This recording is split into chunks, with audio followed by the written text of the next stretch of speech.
Public Sénat, avec le soutien de la Mutuelle nationale territoriale, la Mutuelle des agents des services publics locaux et Adviso Partners, cession, acquisition et transmission d'entreprises, nos territoires ont de la valeur, vous présente le Journal des territoires.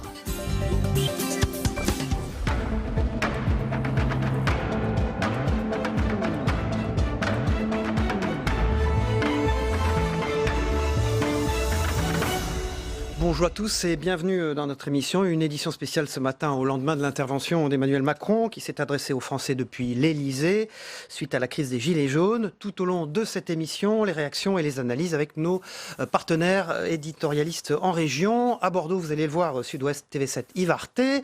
À Perpignan, via Occitanie, Olivier Roiran. À Amiens, Wéo Picardie, Courrier Picard, Anne-Charlotte Duvivier. Et à Nice matin, Denis Caro, directeur de la rédaction. Voilà, on les retrouve dans un instant. À Paris, sur ce plateau, autour de moi, les explications de Denis Jambard, de Pascal Jalabert et de Stéphane Vernet. Enfin, nous recevrons notre invité politique, c'est Benoît Hamon, aujourd'hui, qui sera sur ce plateau tout à l'heure. Tout de suite, on se retrouve dans un instant pour partir en région.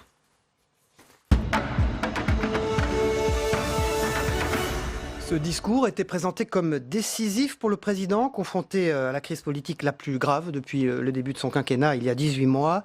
Comme prévu, la réponse présidentielle a divisé. Le président a tenté de calmer la colère des Gilets jaunes. Chez ces Gilets jaunes, voilà comment on a réagi aux annonces du président de la République avec Via Occitanie. Les retraités touchant moins de 2 000 € par mois. Déjà, il commence à faire pas mal. Déjà pas mal. On fera Noël et le jour de l'an ici. Noël, le jour de l'an ici, cette fois-ci, on va tout bloquer. Le problème, Voilà. c'est que ça va être la colère et je ne sais pas ce qui va se passer après. Là, c'est la colère. C'est bon. À mon avis, le 5e acte, il va être Voilà, là, sa très compliqué. discussion, elle ne servait à rien. On s'y attendait, personnellement, on s'y attendait, mais bon. Malaise démocratique, où se développe le sentiment de ne pas être entendu. En fait, il a fait un tout petit geste, parce qu'augmenter le SMIC de 100 € brut, bon, c'est bien pour ceux qui sont au SMIC, mais les autres salaires, ils font quoi? Ils restent où ils sont? Ils n'ont rien. Supprimer la CSG pour les retraités qui touchent moins de 2 000 €, c'est bien, mais la CSG, il faut la supprimer pour tout le monde. Il ne faudrait plus qu'elle existe. Mal déçu, j'ai bien peur que ça ne résout pas le problème ce soir et qu'on n'ouvre pas une bouteille de champagne pour fêter tout ça et qu'on soit là samedi.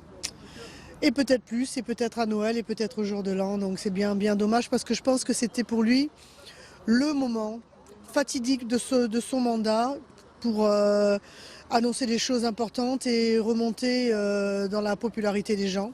Mais là, je crois qu'il a loupé le coche. Voilà, je vous le disais tout à l'heure, nous allons retrouver en région, à Bordeaux, à Perpignan, à Amiens et à Nice. Vous le voyez sur cet écran, nos correspondants, les éditorialistes partenaires de cette émission.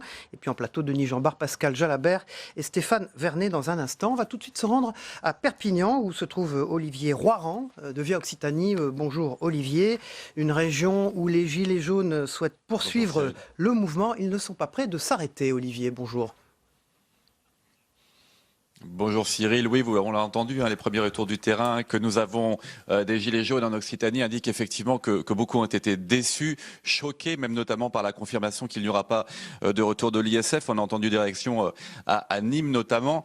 Il y a aussi une insuffisance visiblement sur les 100 € en moins sur le SMIC. En tout cas, l'intervention du président de la République a été assez courte, un peu plus de 10 minutes, un ton solennel avec la fermeté contre les violences commises, la reconnaissance d'une colère profonde, juste, mais qui est le résultat, selon Emmanuel Macron, de 40 années de malaise dans les territoires et des territoires.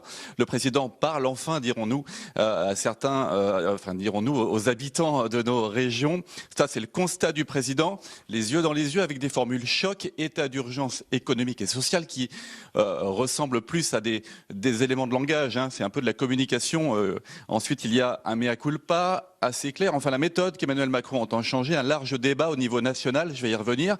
En région et ici à Perpignan, en Occitanie, on entend quand même que le président juge l'État trop centralisé, qu'il faut plus de services publics dans tous les territoires. Alors, qui les financera? Le président compte sans doute encore sur les collectivités locales pour le faire. Emmanuel Macron qui veut consulter les maires, il le recevra région par région, dialogue avec les associations, les citoyens, mais sans évoquer de référendum. C'était aussi une revendication forte des Gilets jaunes. Il y a les mesures, je ne vais pas trop y revenir, je pense que vous y reviendrez un peu plus tard. Des heures supplémentaires sans impôt ni charge, l'annulation de la hausse de la CSG, que beaucoup voulaient sur l'ensemble des retraites et des salaires, mais bon, ça ne sera pas le cas visiblement. Des mesures qui faisaient partie aussi des revendications des Gilets jaunes. Pas de retrait de l'ISF, même s'il y a une lutte annoncée contre l'évasion fiscale laissée de côté jusque-là visiblement. Ce qu'on peut dire, c'est qu'il y a un recul tardif du président vis-à-vis de Gilets jaunes qui ont multiplié des revendications pas toujours très claires, des Gilets jaunes soutenus jusque-là par l'opinion publique. Il y aura-t-il renversement ou pas dans les prochains jours? On verra. À Perpignan et en Occitanie, il y aura peut-être une trêve de Noël, mais le sentiment c'est que la fracture avec le président est profonde. Même si Emmanuel Macron est disposé à rendre un peu de pouvoir d'achat après près d'un mois de mouvement, il faudra qu'il prouve rapidement qu'il veut vraiment dialoguer et alléger durablement la fiscalité. Tiens, justement, développement durable, durablement, environnement, climat, pas un mot sur ces thématiques hier soir de la part du président de la République. Olivier Roiran, via Occitanie, vous êtes le rédacteur en chef en direct de Perpignan. Merci Olivier. Stéphane Vernet, cette intervention du président de la République est de nature à calmer les Gilets jaunes, comme on l'a vu sur ces images, qui continuent de manifester? Oui et non. Alors, je pense qu'il faut se méfier parce que ce qu'on a tous fait hier soir, c'est qu'on est allé sur les ronds-points, on a posé la question, on a fait ce que vous avez montré dans le petit reportage. Nous, on a fait la même chose en Bretagne. On est allé voir des gens sur les ronds-points qui accueillaient le discours en direct.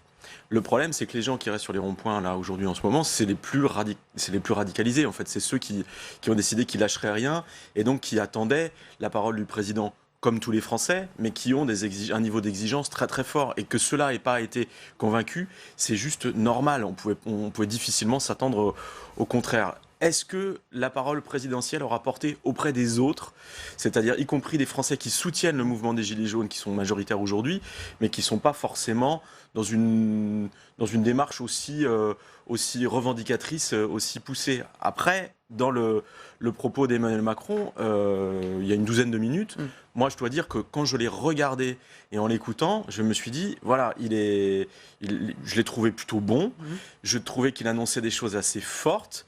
Le problème, c'est qu'une fois que l'impression est passée, quand vous revenez au fond du discours, il y a quand même plein de questions qui se posent. Notamment, pour moi, la mesure la plus forte, c'est quand il dit on va augmenter le SMIC de 100 €. Sauf que quand vous regardez ce qu'il y a vraiment derrière, vous vous rendez compte que ce que vous pouvez comprendre au moment où il le dit et ce qui va se passer, il y a un hiatus. On va partir à Amiens, où les manifestations des Gilets jaunes ont été pacifiques ces dernières semaines, mais continuent de s'inscrire dans la durée. Anne-Charlotte Duvivier, vous êtes en direct du Courrier Picard pour WEO Picardie. L'intervention du président de la République a été perçue comment chez vous ? Écoutez Cyril, ça a été perçu un petit peu comme partout en France. Ça veut dire qu'on est assez partagé. On va reconnaître le mea culpa d'Emmanuel Macron. On va reconnaître ce virage social. Pour autant, globalement, on n'est pas convaincu. Ici non plus, dans les Hauts-de-France, les mesures sont insuffisantes sur la CSG. Alors, Emmanuel Macron a reconnu une mesure injuste. Pour autant, c'est une concession qu'il a proposée dans son allocution. Et puis, en fait, les retraités, eux, ce qu'ils veulent, c'est une suppression de la hausse de la CSG. Le SMIC, c'est une bonne nouvelle, mais ça crée beaucoup de frustration. Et puis, alors, cette prime de fin d'année, c'était l'idée de Xavier Bertrand, le président de région. Ici, alors, c'est une bonne idée, mais concrètement, combien vont y prétendre? C'est un peu le flou par rapport à toutes ces mesures annoncées par Emmanuel Macron. Et puis alors, ce qui est très symbolique, et c'est peut-être une mesure qui était attendue, c'était par rapport à l'ISF, évidemment, les Gilets jaunes en ont fait un fer de lance, et là, c'est le statu quo. Donc aujourd'hui, les Gilets jaunes, globalement, sont peu convaincus, et puis surtout, on a l'impression qu'ils sont déterminés plus que jamais, puisqu'Emmanuel Macron est aujourd'hui plus fragile qu'hier. Dites-moi, Anne-Charlotte Duvivier, alors donc dans l'Est, du côté d'Amiens, Nancy, ça va se poursuivre, acte 5 prévu dès samedi, j'allais dire, tout de suite. Écoutez, à l'heure où je vous parle, les camps qui sont un petit peu partout dans la région des Hauts-de-France sont maintenus, c'est-à-dire que les gens continuent leur mouvement. Alors à Amiens, à Flix-Secours, à Saint-Omer, pour vous citer quelques points stratégiques de la région Hauts-de-France, ça va continuer, toujours de manière pacifique. C'est important pour les Gilets jaunes du secteur. Ils sont déterminés, ils resteront là jusqu'à Noël. Ils veulent des mesures beaucoup plus concrètes et un peu plus importantes que ce qui a été annoncé hier. Merci beaucoup Anne-Charlotte Duvivier, au Picardie, au courrier Picard, donc dans le nord et à l'est. Pascal Jalabert, vous dirigez le bureau parisien du groupe EBRA, ces journaux justement qui sont en partie dans l'est de la France aussi. Dites-nous, vous pensez-vous que ça va continuer aussi, comme Anne-Charlotte Duvivier ? Oui, au moins le week-end prochain, parce que, comme disait Stéphane tout à l'heure, le président ne s'adressait pas aux Gilets jaunes directement. Il s'adressait plutôt aux 70% de Français qui, selon les enquêtes d'opinion, les soutiennent. Globalement, moi je l'ai trouvé quand même assez... Il l'avait déjà été, mais là il est encore plus lucide sur le constat. C'est-à-dire il a constaté que le malaise... Enfin, il reconnaît que le malaise est profond et qu'il est surtout ancien, parce que ça fait bien 40 ans que tout cela s'installe. Il a été sincère sur le mea culpa, bien conscient qu'il a pu heurter, qu'il a blessé par ses formules choc, et c'est ça qui explique que ça se tourne contre sa personne. Après, l'impact des mesures, attention, parce que quand il dit aux entreprises le 10 décembre, ben oui, allez-y, faites un geste en fin d'année, les bulletins de salaire de décembre, ils sont déjà édité dans certaines entreprises. Combien ça va coûter, on ne sait pas, puisque c'est en fonction de ce que verseront les entreprises. Il ne nous a pas dit comment tout cela allait être financé. Le SMIC, évidemment, il faut voir, puisque en fait, c'est des anticipations d'augmentation qui étaient prévues. Donc, concrètement, ça va être compliqué. Et moi, je crains, pour terminer, le mois de janvier, parce qu'il aura le prélèvement à la source. Et là, on ne sait pas quelle sera la réaction. Pascal Jalabert, Stéphane Vernet, qui dirige le bureau parisien d'Ouest France, et Denis Jambard, on va écouter les annonces d'Emmanuel Macron hier soir. On vient à vous ensuite. Les retraités constituent une partie précieuse de notre nation. Pour ceux qui touchent moins de 2 000 € par mois, nous annulerons en 2019 la hausse de CSG subie cette année. L'effort qui leur a été demandé était trop important et il n'était pas juste. Le salaire d'un travailleur au SMIC augmentera de 100 € par mois dès 2019, sans qu'il en coûte 1 € de plus pour l'employeur. Je veux renouer avec une idée juste, que le surcroît de travail accepté constitue un surcroît de revenus. Les heures supplémentaires seront versées sans impôt ni charge dès 2019. Et je veux qu'une vraie amélioration soit tout de suite perceptible. C'est pourquoi je demanderai à tous les employeurs qui le peuvent de verser une prime de fin d'année à leurs employés. Et cette prime n'aura à acquitter ni impôt ni charge. Laquelle est la mesure la plus forte, Denis Jambard ? Le SMIC, la CSG, prime et heures supplémentaires défiscalisées. Qu'est-ce qui aura le plus d'impact, allez, on va dire, sur les Gilets jaunes ? Moi, je partage l'avis de Stéphane et Pascal, c'est-à-dire que là, il faut tout prendre en bloc. Le SMIC peut-être le SMIC, c'est le plus spectaculaire, mais en effet, c'est tellement complexe et assez technocratique avec cette prime d'activité qui n'arrivera que le 5 février. Donc, je ne sais pas s'il sera, comme l'ont dit Stéphane et Pascal, un effet immédiat. En tout cas, moi, je crois, pour ne pas répéter ce qui a été dit, que le but du chef de l'État hier soir, c'était surtout d'essayer de placer un coin entre les plus radicaux, qui sont en effet encore dans les ronds-points, qui manifestent, et disons les gilets jaunes les plus casser modérés. Le mouvement en deux, au fond. Essayer de casser le mouvement en deux, casser la dynamique. Y est-il parvenu ? On verra dans les prochains jours. Ou va-t-il, à cause d'une déception qui apparaîtrait et qui serait en plus renforcée. En effet, moi je crois beaucoup à l'impact de l'affaire du prélèvement à la source. Est-ce que ça ne va pas provoquer une cristallisation encore plus forte ?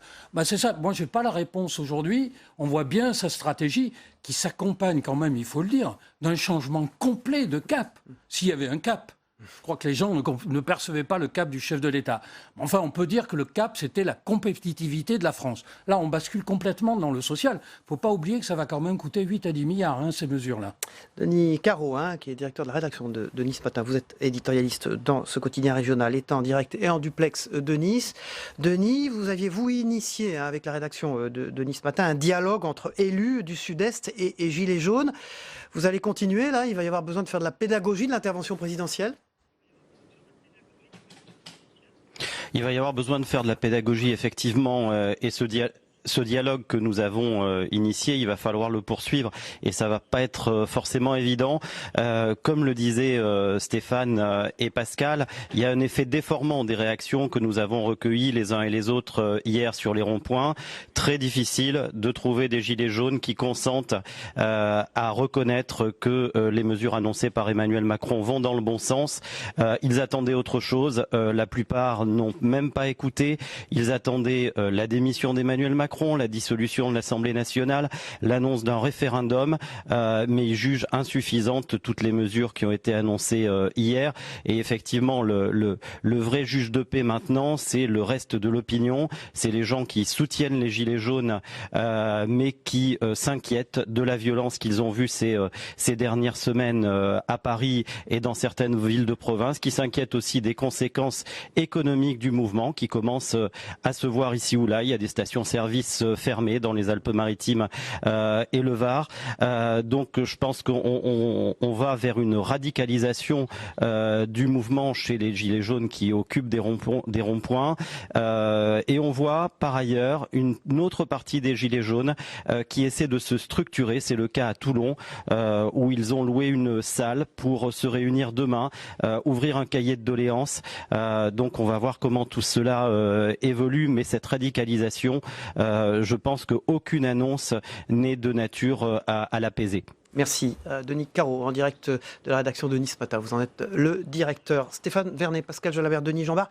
Le coût de ces mesures, donc elles sont chiffrées. Hier, après l'intervention présidentielle, il y avait des débats sur le chiffrage. Stéphane Vernet, pour commencer. Oui, alors je pense que c'est très difficile de donner un chiffre exact. On a parlé de 8 à 10 milliards. Oui. Le chiffre avancé, semble-t-il, par Bercy. Oui, moi j'ai entendu Olivier Dussopt parler de cette fourchette-là. Donc oui, ça va coûter un pognon de dingue, pour paraphraser notre président de la République. Macron, mais voilà. Non, moi je pense qu'il y a au-delà de ce que ça va coûter, je pense que ce à quoi s'expose le président aujourd'hui, c'est un retour de flamme très direct sur l'espoir qu'il peut faire naître sur les annonces fortes qu'il a fait hier et la façon dont elles vont se traduire pour de vrai. Par exemple, j'évoquais le SMIC tout à l'heure. Et en fait, quand il dit on va augmenter de 100 € le SMIC, en fait c'est 100 € net en plus pour les gens qui sont payés au SMIC, mais ça ne vient pas d'une augmentation du SMIC. Ce sera la prime d'activité et une baisse des charges qui seront conjuguées, ce qui fait qu'effectivement, ce n'est pas les entreprises qui payent, que les gens qui sont au SMIC auront bien 100 € de plus. Ils paieront les 25, l'augmentation qui est accordée, les 1,8. Les 1,8. Oui, voilà. Et en ça fait 25 € par mois. Quand il dit 100 € de plus, les gens entendent 100 € en plus. En réalité, c'est juste, on avance des mesures qui étaient déjà donc prévues. Des déceptions à prévoir. Oui, pourquoi aussi? Parce que, en fait, si vous voulez, vous avez 1,6 million de gens qui sont payés au SMIC dans ce pays, mais vous en avez 11 millions dont les salaires est indexé sur l'évolution du SMIC. Donc ces 11 millions-là, quand ils entendent 100 € de plus pour le SMIC, ils se disent chic, je vais te payer plus, moi aussi. Eh ben non, parce que c'est pas le SMIC qui augmente. C'est les gens au SMIC qui toucheront 100 € de plus grâce à la prime d'activité, mais il n'y a pas d'augmentation réelle du SMIC. Autre chose, très vite, les 2000 € pour les gens, la compensation de la CSG pour les gens qui touchent 2000 € à la retraite, dans quelles conditions est-ce que ça va se faire? Souvenez-vous, quand on avait dit on exonère ceux qui touchent 1200 maxi. En fait, les gens ont compris que s'ils avaient une pension de 1200, ils seraient exonérés. Et c'est pas ça qui s'est passé. C'était leur revenu fiscal. Là, comment est-ce que ça va se traduire concrètement? Il peut y avoir aussi des déceptions très fortes. On va quand même se rendre à Bordeaux. C'est une des villes les plus touchées par les violences. Est-ce que Bordeaux cicatrise? Yves Arté, vous êtes le directeur éditorial de Sud-Ouest avec les moyens de TV7 en direct et en duplex de Bordeaux. Bonjour Yves. Oui, bonjour Cyril. Est-ce que Bordeaux cicatrise? Oui, lentement. Il y a deux artères essentiellement qui ont été touchées, le cours Victor Hugo d'une part, et d'autre part les rues adjacentes qui sont derrière le marché, dans lequel il y a encore les grandes boursouflures du goudron qui a brûlé, des vitrines qui ne sont pas réparées naturellement. Donc ce centre-ville de Bordeaux garde encore les traces des affrontements extrêmement curieux qui ont eu lieu dans la nuit de samedi. Est-il encore temps? C'est le titre de votre éditorial ce matin dans Sud-Ouest, Yves Arté. Alors, qu'est-ce qui va se passer samedi, d'abord à Bordeaux? Et ensuite, est-ce que vous avez perçu dans la région un assouplissement ou alors un durcissement de la situation? Il est encore difficile de dire s'il y a un durcissement ou un assouplissement de la situation. Ce qui est vrai, c'est que je pense qu'il y aura un acte 5, ça ne fait strictement aucun doute. Est-ce que le nombre de manifestants sera le même? C'est la seule interrogation que l'on peut avoir au moment où on se parle. Je pense qu'il va y avoir une dissension très forte, petit à petit, qui va augmenter petit à petit, sur les gens qui approuvent ce mouvement et les gens qui manifestent. Mais en revanche, tous ceux qui sont sur place, eux, n'ont pas du tout l'intention de démordre. Parce que, d'une part, il y a un côté irrationnel dans les demandes. Et s'ils attendent la démission d'Emmanuel Macron, je pense qu'ils peuvent encore attendre très très longtemps. S'ils attendent une dissolution, ils peuvent également attendre très très longtemps. Ou les demandes qui sont faites, qui sont de l'ordre économiquement, qui ne sont pas possibles. En revanche, ce qui est exact, c'est que Emmanuel Macron tente une manœuvre qui est une manœuvre extrêmement périlleuse. Grosso modo, il veut changer de bouc émissaire. Il ne veut plus être le bouc émissaire tel qu'il est devenu, tel que la détestation qu'il concentre sur son personnage. Donc il cherche quelqu'un d'autre et il cherche d'autres personnes vers qui détourner dans un effet paratonnerre un peu la colère du peuple. Ça, je ne pense pas qu'il va réussir. Je pense que c'est une détestation qui est ancrée, qui aura de grandes conséquences, qui aura des conséquences peut-être électorales et sur lesquelles il faut s'attendre. Et le deuxième point qui m'a frappé hier soir, c'est qu'il s'est dissocié totalement de son gouvernement. C'est-à-dire qu'on a entendu des ministres pendant toute une semaine qui annonçaient qu'il n'y aurait pas de hausse du SMIC, qu'on ne renoncerait pas à la CSG, tout ça pour s'entendre dire pratiquement en direct, et pas l'apprendre, je ne pense pas, mais enfin l'avoir appris très peu de temps avant, que finalement le président de la République a décidé, après consultation, de faire tout autre chose. Merci. Donc finalement, il va y avoir une disparité au sein de son gouvernement et peut-être une fracture. Merci Yvaté. Est-il encore temps? Encore temps, c'est l'éditorial que vous signez dans Sud-Ouest. Aujourd'hui, vous étiez en duplex et en direct de Bordeaux au journal Sud-Ouest. Ce mea culpa, Pascal Jalabert, Denis Jeanbart, il a été suffisant hier soir. Sur la forme, sur le fond? Non, je crois qu'il n'a pas été suffisant, puisque, comme le disait Yves, en effet, la détestation de la personnalité du président est forte. Je crois qu'Emmanuel Macron, il s'est rendu compte que ce que disait François Bayrou, on ne gouverne pas contre le peuple. Et qu'en France, il y a des totems, des tabous qu'on ne peut pas toucher. L'ISF, c'est une erreur politique, c'est un choix politique qui s'explique rationnellement dans l'esprit d'Emmanuel Macron et avec beaucoup de pédagogie, mais c'est un symbole et c'est pas touche. Voilà. C'est-à-dire, si vous commencez à toucher à ça, derrière, vous avez beau faire, vous ne pouvez pas. Donc, il a attaqué des symboles forts que sont le modèle social français, la protection sociale, l'ISF, et derrière, c'est très très compliqué de ramer. Il ne faut pas oublier une chose quand même, c'est qu'Emmanuel Macron, au premier tour, c'est 24%, dont une partie par défaut, parce qu'il ne voulait pas Le Pen, Mélenchon, Fillon au second tour. Donc il a une base très faible. Et dans l'euphorie, il l'a peut-être un peu oublié au début du quinquennat. Vous êtes assez pessimiste, tous les trois, sur le retour qu'il y a de l'intervention d'Emmanuel Macron. On regarde comme ce mea culpa. Denis Jeanbart, j'ai une question à vous poser là-dessus. Sans doute n'avons-nous pas su depuis 1 an et demi y apporter une réponse suffisamment rapide et forte. Je prends ma part de cette responsabilité. Il a pu m'arriver de vous donner le sentiment que ce n'était pas mon souci, que j'avais d'autres priorités.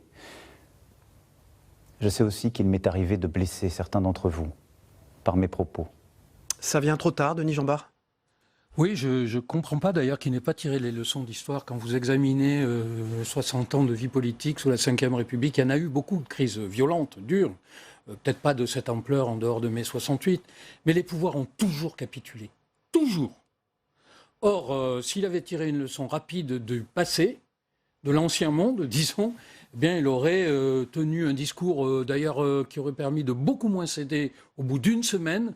Il aurait dit « d'accord, j'enlève la taxe sur les carburants ». Je pense que ça aurait cassé le mouvement, même si on se rend compte qu'en réalité, il y a quelque chose de très profond. Dans son analyse, il y a quelque chose de juste. Il paie l'addition de 40 ans de politique française. Ça, c'est vrai. C'est l'accumulation du PFC qui est en train de remonter à la surface, mais qui est liée aussi à son comportement depuis 18 mois. Et c'est pour ça que je crois que c'est très compliqué pour lui, parce que son impopularité est maintenant enquistée.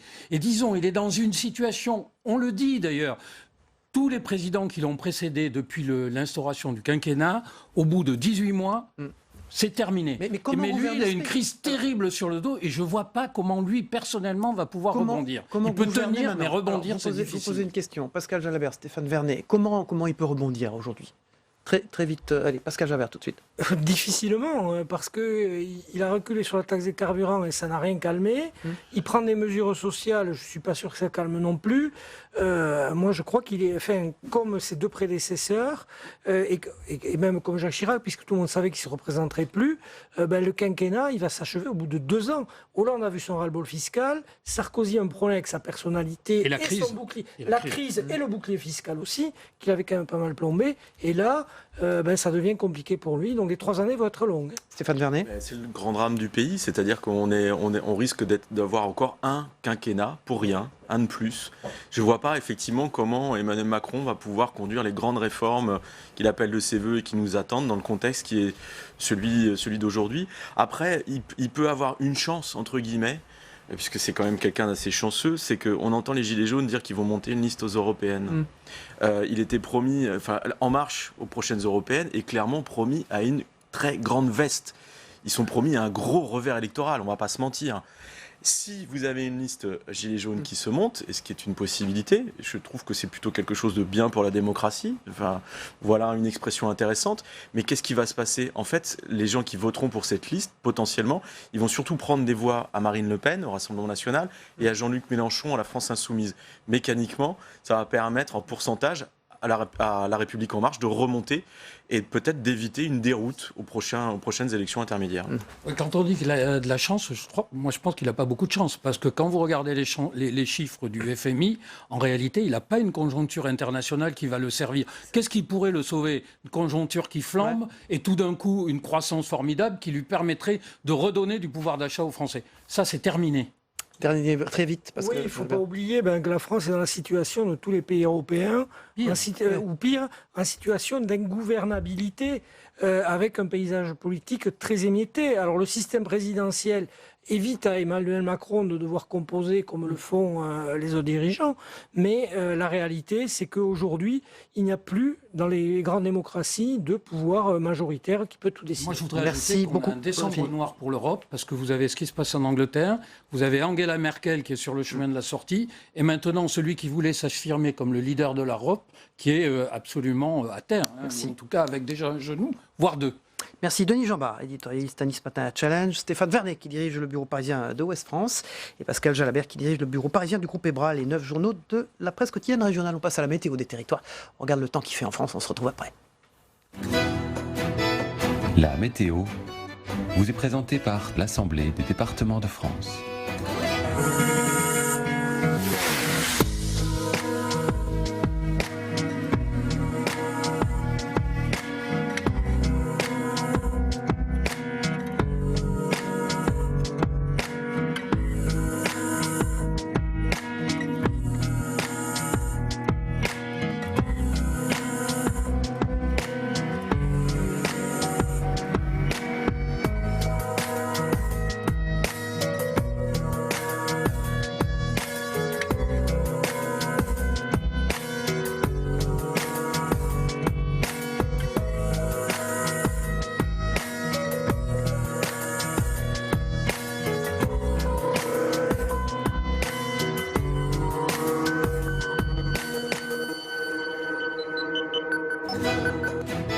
C'était la météo avec l'Assemblée des départements de France.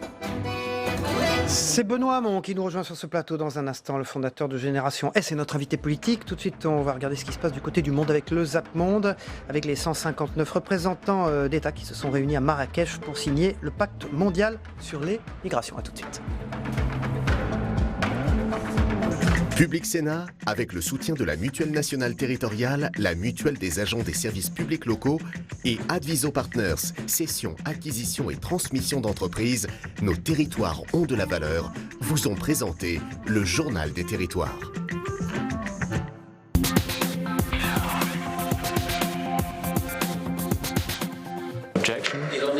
C'est par ce simple coup de marteau que le pacte mondial sur les migrations a été formellement approuvé à Marrakech devant plus de 150 pays.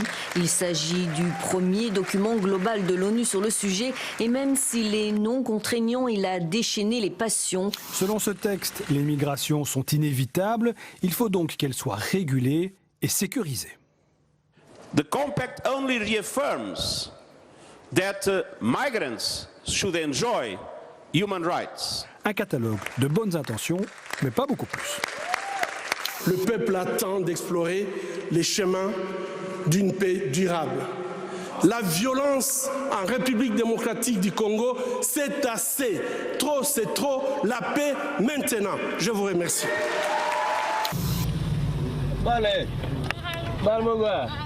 Les patrouilles des enquêteurs de l'ONU se sont multipliées ces derniers temps dans le bush du Soudan du Sud.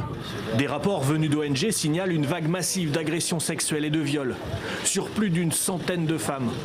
Cela se passe autour de la ville de Bantu ces dernières semaines. Le conflit ethnique perdure. Malgré la signature des accords de paix il y a 2 mois, cette jeune femme en a été victime. On revenait de la ville et sur notre route, nous avons croisé des gens. Ils nous ont volés et après ça, ils nous ont attachés pendant 8 heures dans le bus. Ils nous ont libérés à 4 heures du matin. Elle n'a pas la force de raconter l'agression devant la caméra, mais elle et son amie ont été violées à de multiples reprises. Et ce type de témoignages s'accumule. Les villageois sont livrés à eux-mêmes. Sortir de chez eux devient trop dangereux. Retour à la case départ, l'accord sur le Brexit que l'on croyait sur les bons rails est à nouveau en souffrance. Les députés britanniques le remettent en cause. Le vote du Parlement prévu ce mardi reporté, décision de Theresa May. Theresa May va aller à Bruxelles, va se rendre donc en Belgique ce jeudi pour tenter de renégocier encore une fois, une dernière fois avec l'Union européenne. Mais le président du Conseil européen, Donald Tusk, l'a dit aujourd'hui, les négociations ne pourront pas être réouvertes et surtout le backstop, vous savez, qui prévoit d'éviter une frontière physique entre l'Irlande du Nord et la République d'Irlande, eh bien, le point de friction principal de cet accord ne pourra pas être négociable.